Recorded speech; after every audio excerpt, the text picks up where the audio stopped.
Pilot था। वो airport पर आगे बढ़ रहा था, साथ ही अपनी बेटी से वीडियो कॉल पर बात भी कर रहा था। वो उसे कहता है कि मैं काम खत्म करके जल्दी तुमसे मिलने आऊंगा, जो सुनकर खुश हो जाती है। इसके बाद ब्रैड पायलट वाले केबिन में आकर अपने साथी पायलट से मिलता है और दोनों अपने अपने बारे में बातें करने लगते हैं। फिर फौरन बाद ब्रैड को बाहर बुलाया जाता है। एक ऑफिसर उसे बताता है कि इमरजेंसी की वजह से तुम्हें एक कातिल को अपने साथ ले जाना पड़ेगा, जो बहुत ही ताकतवर है, जिसका नाम टोनी है। ये जिम्मेदारी हम तुम्हें इसलिए दे रही है क्योंकि तुम काफी समझदार हो, जिस पर वो मान जाता है और अपने प्लेन के बाकी स्टाफ से आकर मिलता है और ये लोग मुसाफिरों के बारे में बात करने लगते हैं कि सब आ गए हैं कि नहीं। और जैसे फिर सारे मुसाफिर आकर प्लेन में बैठ जाते हैं तो ये लोग फौरन अपनी उड़ान भरते हैं। ब्रैड अपने साथी पायलट को बताता है कि मैं अपनी बेटी से बहुत प्यार करता हूँ और बहुत जल्द उससे मिलने वाला हूँ। हमारा एक दूसरे के अलावा और कोई नहीं है। और फिर ये लोग रात तक प्लेन में सफर करते रहते हैं, लेकिन तभी अचानक मौसम बिगड़ने लगता है, जिस वजह से ब्रैड परेशान नजर आता है क्योंकि उसे कुछ ठीक नहीं लग रहा था। वो सभी मुसाफिरों को सीट बेल्ट बांधने के लिए कहता है। रेडियो के जरिए वो अपने सेंटर से बात करने की कोशिश भी करता है, पर उसकी बात नहीं हो पाती क्योंकि आहिस्ता आहिस्ता यहाँ के सारे रेडियोस काम करना बंद कर देते हैं। अब तभी अचानक बिजली का तेज झटका प्लेन से आकर लगता है, इस वजह से प्लेन हिलने लगता है। ब्रैड को फिक्र होने लगी थी, इसीलिए जब वो सारे मुसाफिरों को देखने जाता है तो उसे सुकून की सांस आती है क्योंकि सब मुसाफिर ठीक थे। पर यहाँ अब धीरे धीरे करके लाइट बंद होती जा रही थी, जिस बीच एक बार फिर प्लेन को झटका लगता है, जिससे ब्रैड गिर जाता है और उसके माथे पर चोट लग जाती है। इस सारी सूरत हाल की वजह से सारे ही मुसाफिरों की हालत खराब होने लगी थी। ब्रैड वापस केबिन में आकर अपने साथी के साथ मिलकर प्लेन को संभालने में लग जाता है। काफी मुश्किल टाइम था उनके लिए क्योंकि एक तो रेडियो काम नहीं कर रहे थे, ऊपर से स्क्रीन पर भी उन्हें आगे का कुछ भी दिखाई नहीं दे रहा था। तब ब्रैड कहता है कि हमें प्लेन को नीचे लाना होगा क्योंकि अगर एक और झटका लगा तो प्लेन तबाह हो जाएगा। तो फौरन ये लोग प्लेन नीचे लेने लगते हैं। सारे मुसाफिर डरे हुए थे। एक औरत फिर अपनी सीट बेल्ट खोल देती है। उसे देखकर टोनी का ऑफिसर भी ऐसा ही करता है। प्लेन क्योंकि नीचे की तरफ जा रहा था तो ऊपर वाली साइड से वो जोर से टकराते हैं, इतनी जोर से कि फौरन ही उनकी मौत हो जाती है। अचानक तेजी से प्लेन नीचे आने लगता है। तब ब्रैड और उसका साथी जल्दी से इसे कंट्रोल में कर लेते हैं। तभी एयर होस्टेस आकर ब्रैड को बताती है कि मुसाफिरों की हालत खराब हो रही है, जिस पर वो कहता है कि सबको संभालो, अपनी अपनी सीट्स पर बैठने का कहो क्योंकि जल्दी हम करीबी एयरपोर्ट पर उतरने वाले हैं। अब ये दोनों देखती है कि हम एक आइलैंड के ऊपर से गुजर रहे हैं, तो कोई और रास्ता फिलहाल ना होने पर ये इस आइलैंड पर प्लेन उतारने का फैसला करती है। वो कोई ठीक सी जगह देकर फिर प्लेन को उतार ही देते हैं। हालांकि उन्होंने इमरजेंसी लैंडिंग की थी, पर फिर भी सही सलामत वो उतर ही गई थी। अब ब्रैड और उसका साथी तब खुश होते हैं जब उन्हें पता चलता है कि थोड़ी बहुत बिजली अभी भी प्लेन में है। इसके बाद ब्रैड सभी को नीचे उतरने का कहता है। उधर प्लेन की कंपनी का मालिक भी देख लेता है कि अचानक प्लेन कहीं गायब हो गया है क्योंकि उसने प्लेन को लैंड होते हुए नहीं देखा था और काफी देर से रेडियो खराब होने की वजह से उसका राब्ता भी नहीं हो पाया था, इसीलिए वो थोड़ा टेंशन में नजर आता है। अब एयर होस्टेस ब्रैड को आकर बताती है कि टोनी को लाने वाली ऑफिसर की मौत हो गई है। जिससे ब्रैड को दुख तो होता है, पर वो उसे कहता है कि चलो जो भी हुआ अब बाकी मुसाफिरों का ख्याल रखो। अब सारे लोग इस सोच में थे कि हम यहाँ क्यों उतरे हैं, जिस वजह से ब्रैड सामने आकर बताता है कि इमरजेंसी की वजह से हमें यहाँ उतरना पड़ा। प्लेन में अभी भी थोड़ी बहुत बिजली मौजूद है, जिससे हम बाकी बिजली की चीजों को ठीक कर लेंगे। तब तक आप लोग यहाँ आराम से रहिए, खाना पानी मिलेगा और रहने की जगह भी, और आप लोग घबराइएगा नहीं, बहुत जल्द हम यहाँ से निकल जाएंगे। उधर प्लेन कंपनी के मालिक की मुलाकात एक रेस्क्यू एक्सपर्ट से होती है, जो ऐसे लोगों को खोज निकालने का काम करता है जो मुश्किल में कहीं फंसे होते हैं। कंपनी का मालिक उसे कहता है कि मुझे मेरे प्लेन की सारी डिटेल्स, जैसे कि वो कहाँ गया, उसके वर्कर्स, मुसाफिरों की सबकी जानकारी चाहिए। अब ब्रैड प्लेन के पास आकर उसे ठीक करने में लग जाता है, पर वो देखता है कि प्लेन में पावर बिजली काफी कम है, इसीलिए इनको इंतजार करना होगा क्योंकि रेडियो भी अभी काम नहीं कर रहे। फिर जब वो इस बारे में अपने साथी पायलट को बताता है तो उसका साथी नक्शा देखकर बताता है कि हम एक प्राइवेट आइलैंड पर फंसे हुए हैं। ये कोई आजाद जगह नहीं है, बल्कि यहाँ एक प्राइवेट आर्मी का कब्जा था, जो बुरे लोग थे क्योंकि उसमें सारे ही गुंडे थे, और अगर उन्होंने हमें कोई भी नुकसान पहुँचाया तो गवर्नमेंट भी हमें नहीं बचा पाएगी। जो सुन ब्रैड कहते हैं कि अब कैसे भी करके हमें अपनी रेस्क्यू टीम को यहाँ बुलाना ही होगा ताकि वो आकर हम सबको बचा ले, क्योंकि यही एक रास्ता है यहाँ से निकलने का। अब ब्रैड सबके पास आकर उन्हें बताता है कि किसी खराबी की वजह से रेडियो अभी भी काम नहीं कर रहा। जो सुनकर सारे लोग काफी परेशान हो जाते हैं। ब्रैड उन्हें फिर तसल्ली देता है कि हम आइलैंड की दूसरी साइड पर जाकर रेडियो को ढूंढेंगे और अपनी टीम से रेस्क्यू टीम को यहाँ भेजने के लिए कहेंगे, जो आकर आप सबको बचा लेगी और मेरे साथ टोनी जाएगा। ये कहकर वो टोनी की हथकड़ी खोल देता है और ये लोग आगे बढ़ जाते हैं।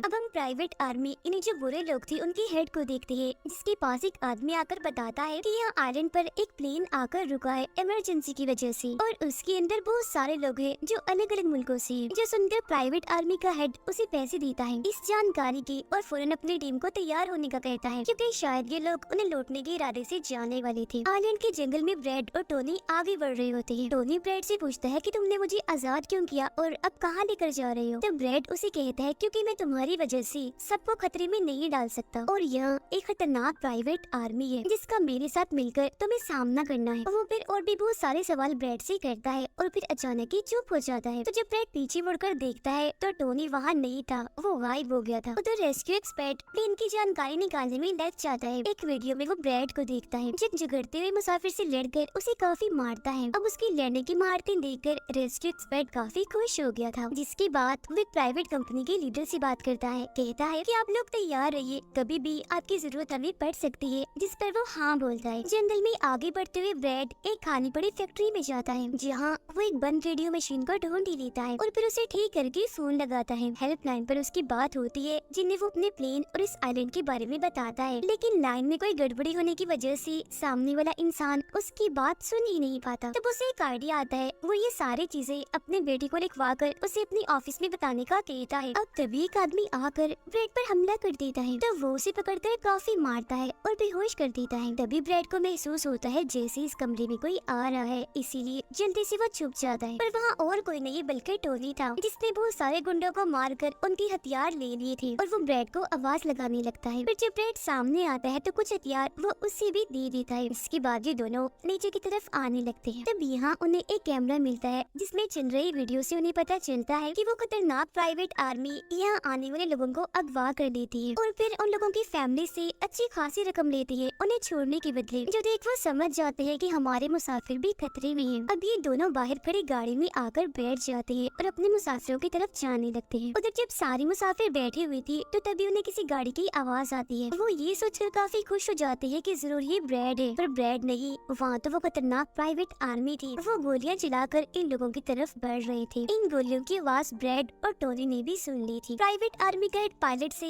सभी मुसाफिरों की लिस्ट मांगता है। तब जल्दी से एयर होस्टेस उसे लिस्ट लाकर दे देती है। फिर वो हेड पूछता है कि तुम्हारा सीनियर पायलट ब्रैड कहाँ पर है, जिस पर वो बताता है कि किसी काम से वो जंगल में गया था पर अभी तक वापस नहीं आया। इसी दौरान एक औरत वहाँ से भागने की कोशिश करती है, पर वो लोग गोली चलाकर उसे मार देते हैं। ये आवाज सुनकर ब्रैड उनकी मदद करने के लिए भागता है, पर टोनी उसे रोक लेता है। गुंडे सारे मुसाफिरों को बस में बिठाने लगते हैं, क्योंकि वो इन्हें अपने साथ ले जा रहे थे बंदी बनाकर। उनका लीडर अपने दो साथियों को कहता है कि प्लेन में जाओ और सारा जरूरी कीमती सामान ले आओ, जिसके बाद खुद वो सारे मुसाफिरों को लेकर यहाँ से निकल जाता है। तब ब्रैड टोनी पर गुस्सा करने लगता है कि वो हमारे लोगों को ले गई और तुमने मुझे जाने ही नहीं दिया, जिस पर टोनी उसे समझाता है कि वो काफी बड़ी आर्मी थी, खतरनाक लोग हैं वो, अगर तुम चली भी जाती तो इतनी बड़ी आर्मी से अकेले नहीं लड़ पाते। फिर अब ये दोनों दुखी तो थे पर आगे बढ़ जाते हैं और उन दोनों गुंडों को पकड़ लेती है जो प्लेन से कीमती सामान ले रही थी। ब्रैड गन पॉइंट पर उनसे पूछता है कि मुसाफिरों को लेकर कहाँ गया होगा तुम्हारा हेड, जिस पर वो बताता है कि यहाँ एक खाली फैक्ट्री है, वहीं गए होंगे वो लोग। अब रेस्क्यू एक्सपर्ट को ब्रैड की बेटी से उधर की सारी सूरत हाल का पता चल गया था, यानी कि उनका प्लेन वहाँ एक आइलैंड पर फंसा हुआ है और साथ ही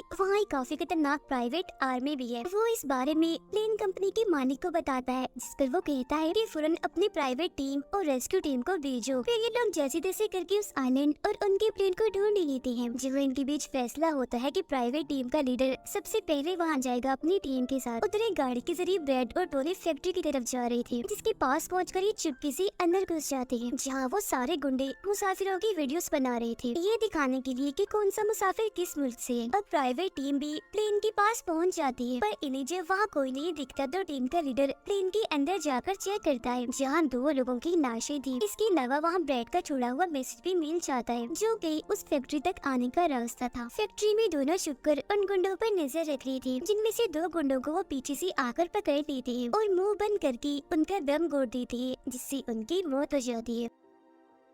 फिर ये खुफिया दरवाजे से आगे बढ़ते हैं और एक कमरे के बाहर जा पहुँचते हैं। उस कमरे के अंदर ही सारे मुसाफिरों को कैद किया हुआ था। वहाँ बहुत सारे गार्ड्स खड़े हुए थे, जिन्हें देखकर टोनी को काफी गुस्सा आ जाता है। इसीलिए वो वहाँ पड़ा हथौड़ा उठाकर एक एक करके सभी को मारता जाता है। फिर ब्रैड एक गुंडे से चाबी लेकर उन मुसाफिरों को कमरे से आजाद कर देता है। वो फिर सबको कहता है कि जल्द से जल्द प्लेन के पास पहुँचो, क्योंकि रेडियो के जरिए मैंने मदद मंगवाई है, रेस्क्यू टीम आती ही होगी। जिसके बाद वो सब लोगों को बस में बिठाता है। तभी टोनी उसके पास आकर बताता है कि वहाँ बाहर बहुत सारे गुंडे खड़े हुए हैं, तो हम यहाँ से नहीं निकल सकते। वो जब फिर मुसाफिरों को परेशान देखता है तो कहता है कि मैं मुसाफिरों का ध्यान भटकाऊंगा, जबकि टोनी तुम सभी मुसाफिरों को यहाँ से ले जाना। जो कहकर ब्रैड वहाँ से निकलकर गुंडों के पास आता है। उनके हेड से बात करता है कि मेरी टीम यहाँ आ रही है, इसीलिए तुम मेरे मुसाफिरों को छोड़ दो। अब तभी गुंडे आकर उसे मारने लगते हैं और उनका हेड कहता है कि ऐसे कैसे छोड़ दूं? पैसों के बगैर मैं किसी को नहीं छोड़ता। जिसके बाद अब वो गोली से जैसे ब्रैड को मारने वाला होता है कि तभी प्राइवेट टीम यहाँ आकर उन पर हमला कर देती है। वो काफी गोलीबारी करती है, जिसमें बहुत सारे गुंडे मारे जाते हैं। जिसके बाद वो ब्रैड को लेकर यहाँ से जाने लगते हैं। बस में बैठकर निकल जाते हैं। गुंडों का लीडर देखता है कि बाकी गुंडों के साथ साथ मेरा भाई भी मारा गया है, तो उसे काफी गुस्सा आता है। इसीलिए वो अपने टीम को कहता है कि जल्दी करो, तैयारी पकड़ो और हाँ, किसी को भी मत छोड़ना, एक एक को चुन चुन कर मार देना। गाड़ी में ब्रैड उस प्राइवेट टीम से बात करने लगता है। तब उनका हेड उसे बताता है कि हम छोटी सी प्राइवेट टीम है जो बस तुम्हें यहाँ बचाने की मिशन में आई है, क्योंकि हम कोई रेस्क्यू टीम नहीं है। उन्हें आने में तो अभी और भी वक्त है। जो सुन ब्रैड घबरा तो जाता है, पर कहता है कि कोई बात नहीं, मेरे पास एक आइडिया है। इसके बाद ये लोग भी